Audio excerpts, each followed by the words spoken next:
Bonsoir frères et sœurs, c'est encore un privilège pour moi d'être là avec vous.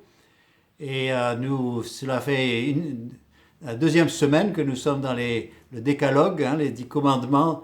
Et aujourd'hui, ce soir, nous arrivons au dixième. Le dixième que tout le monde dit, c'est tu ne commettras point, tu ne convoiteras point. En fait, c'est pas exact qu'on en dit que cela. Donc, il est préférable que je lise le texte. Il dit, tu ne convoiteras point la maison de ton prochain, tu ne convoiteras point la femme de ton prochain, ni son serviteur, ni sa servante, ni son bœuf, ni son âne, ni aucune chose qui appartienne à ton prochain. Je fais remarquer que tout de suite que chez les protestants, c'est le dixième commandement, mais dans le catéchisme catholique, eh bien, c'est le neuvième et dixième. Parce qu'il a été partagé en deux pour remplacer le troisième, ce que nous considérons comme le troisième, qui dit que tu ne feras point d'image taillée. Et je vous laisse deviner pourquoi. Et donc, nous avons ce commandement, c'est un commandement de prévention. Il n'a pas de sanction qui soit mentionnée, et c'est difficile pour un être humain de juger si une autre personne a convoité ou pas.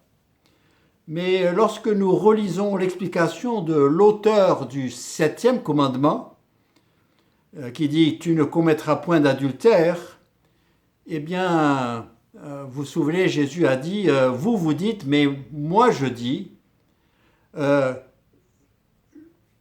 quiconque regarde une femme pour la convoiter a déjà commis un adultère avec elle dans son cœur. » Donc, en fait, nous voyons que pour Dieu, il y a déjà acte de péché quand il y a convoitise. Ce n'est pas parce que les hommes ne peuvent pas nous condamner ou nous juger, mais Dieu sait ce qu'il y a dans le cœur. En fait, le mot convoiter en lui-même n'a rien de mauvais. Convoiter, c'est désirer une chose, c'est faire d'un objet un objet précieux. Donc, ce n'est pas convoiter qui est le problème, c'est ce que l'on convoite qui crée des problèmes. En fait, David, dans le psaume 19, verset 11, il dit que la parole de Dieu doit être convoitée plus que l'or fin. Donc les problèmes surviennent lorsque nous convoitons ce qui n'est pas à nous ou ce qui n'est pas pour nous. Ce n'est pas le fait de voir qui est problème, mais c'est le fait de regarder. Et c'est à ce moment-là qu'arrive la convoitise. Dans la première fois que ce mot apparaît dans l'Ancien Testament, eh bien c'est justement dans Genèse chapitre 3 et verset 6, où il dit que Ève vit que l'arbre était bon à manger et agréable à la vue. Et elle a trouvé que le fruit était précieux. Et le mot précieux là, c'est la traduction du mot convoitable. Elle a trouvé que le fruit était convoitable pour ouvrir l'intelligence, et elle en a pris. Remarquez les trois étapes. Elle a vu, elle a convoité, elle a pris. C'est ce qu'on retrouve aussi dans Josué, chapitre 7, verset 21. En parlant de Akan, il a dit qu'il a vu, il a convoité et il a pris ce qui était interdit. Et cela lui a tiré de gros ennuis. C'était un grand jugement. Mais convoiter arrive entre voir et l'acte. Et c'est ce qui se passe dans mon cœur et dans mes pensées. En fait, Moïse, en prévention, avant que les enfants d'Israël rentrent dans la terre promise, il leur dit « Ne convoite pas l'or sur l'idole, de peur que tu ne sois attiré vers l'idole. » Et c'est dans Deutéronome 7, verset 25. L'avertissement est valable pour les idoles de notre époque. Ne te mets pas, en fait, ce qu'il dit, ne te mets pas dans une situation où tu pourrais convoiter ce qui n'est pas à toi. Et là, je ne veux pas élaborer, mais je vous laisse méditer. Salomon, avertit son fils contre les femmes à la langue doucereuse. Il dit, ne la convoite pas dans ton cœur pour sa beauté et ne te laisse pas séduire par ses paupières. Proverbe 6, 25.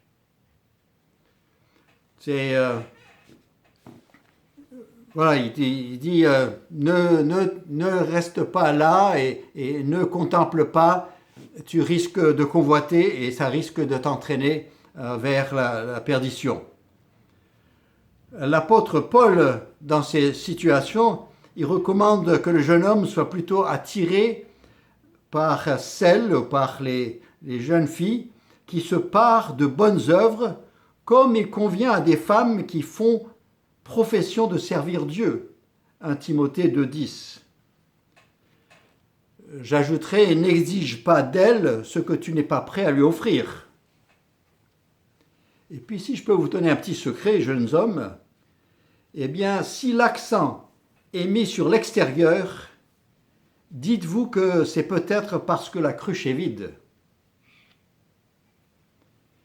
Il est écrit que Jésus, dans son incarnation, donc, quand Ésaïe en parle prophétiquement, il dit « Il n'avait ni beauté, ni éclat pour attirer nos regards, et son aspect n'avait rien pour nous plaire. » Ésaïe 53, verset 2.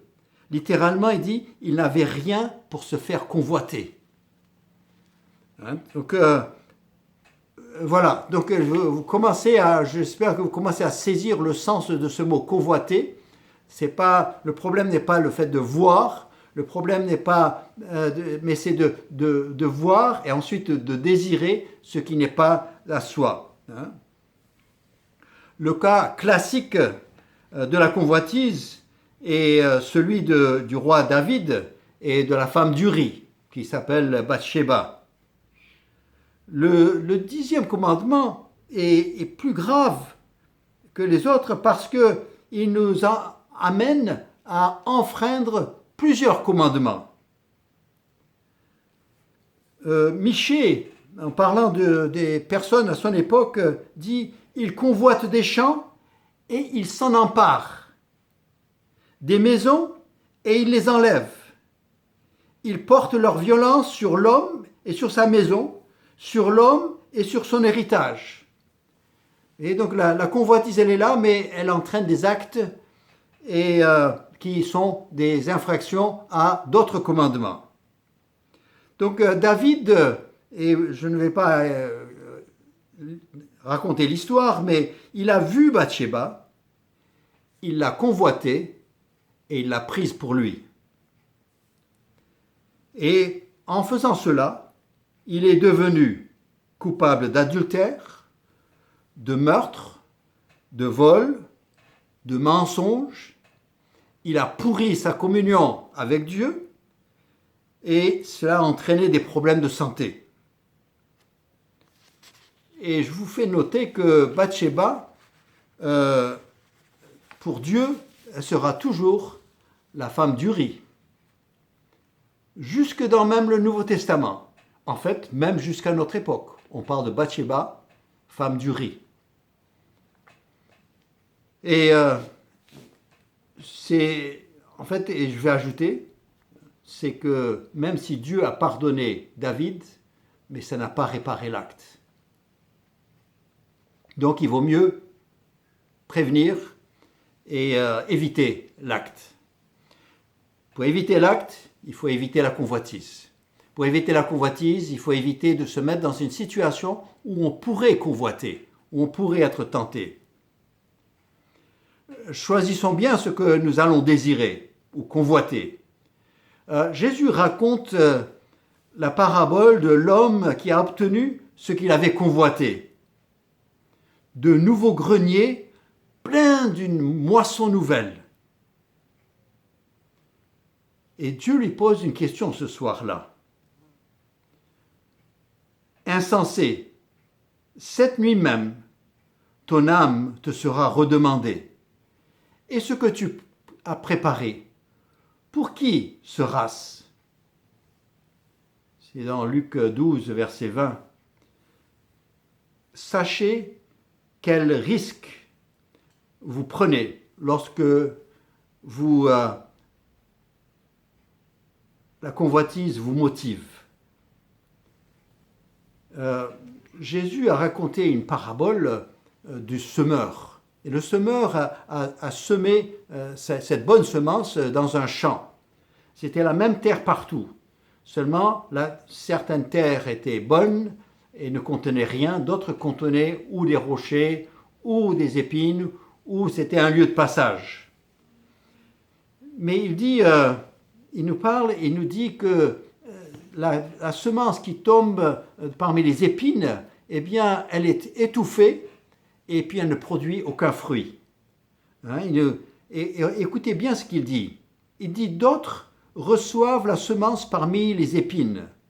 Ce sont ceux qui entendent la parole, mais en qui les soucis du siècle, la séduction des richesses et l'invasion des autres convoitises étouffent la parole et la rendent infructueuse. » Donc Marc chapitre 4, versets 18 et 19. Vous voyez, il dit que y a ces choses que nous convoitons, eh bien, peuvent rendre la parole que nous avons reçue, comme cette terre avait reçu cette parole, cette parole que nous recevons, mais elle l'étouffe, elle l'empêche de se développer, et puis elle ne porte aucun fruit. Et finalement, c'est comme s'il n'y en avait pas.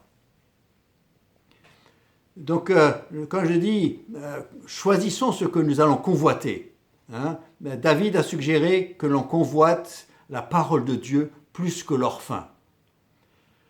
L'apôtre Paul, lui aussi, a convoité. Il a convoité le prix de la vocation céleste.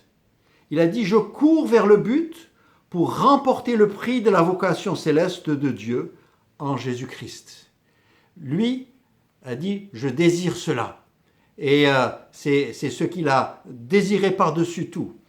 Et ça va être sa motivation jusqu'à la fin de sa vie. Et il sera fidèle jusqu'au bout. Alors je vous dis, ce n'est pas le commandement n'est pas « tu ne convoiteras point », mais « tu ne convoiteras point ce qui n'est pas à toi, ce qui n'est pas pour toi ». Mais choisis ce que tu vas désirer, ce qui va être précieux pour toi. Et sois motivé, recherche cela.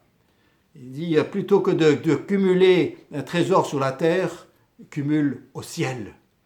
Parce que là, les voleurs et la teigne et la rouille ne pénètrent point.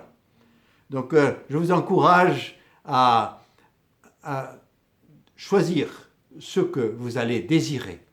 Et puis, vous, avec toute votre force, allez après cette chose et que le Seigneur transforme votre vie. Sachez que celui qui convoite, eh bien, ça risque d'entraîner d'autres problèmes et l'emmener vers d'autres péchés. Et donc, dès que vous voyez dans votre cœur que vous commencez à convoiter, vous commencez à désirer une chose plus que vous ne devriez, et bien que ce soit un avertissement, c'est une protection, vous le notez, vous voyez cela, et vous arrêtez là, et dites « Seigneur, pardonne-moi », et puis ça vous empêchera d'arriver à l'acte, et Dieu sera glorifié. Que le Seigneur vous encourage, et j'espère que ces études sur le décalogue eh bien, ont été utiles pour vous durant ces 2 semaines. Que le Seigneur vous bénisse. Nous allons prier. Père Céleste, nous te remercions encore une fois parce que tu nous connais à l'endroit et à l'envers. Tu connais les pensées profondes de nos cœurs. Tu sais ce qui nous motive et ce qui fait de nous pouvons tromper les gens qui nous entourent, mais nous ne te trompons pas. Et Seigneur, je te prie après, à la fin de ces 10 commandements, eh bien que nous puissions voir les choses qui ne vont pas dans notre vie, peut-être des tendances, peut-être des défauts qu'on excuse, mais comme Jacques nous dit, que celui qui désobéit un commandement devient coupable de tous. Donc Père Céleste, aide-nous, garde-nous, et que tu sois glorifié par notre vie. Amen.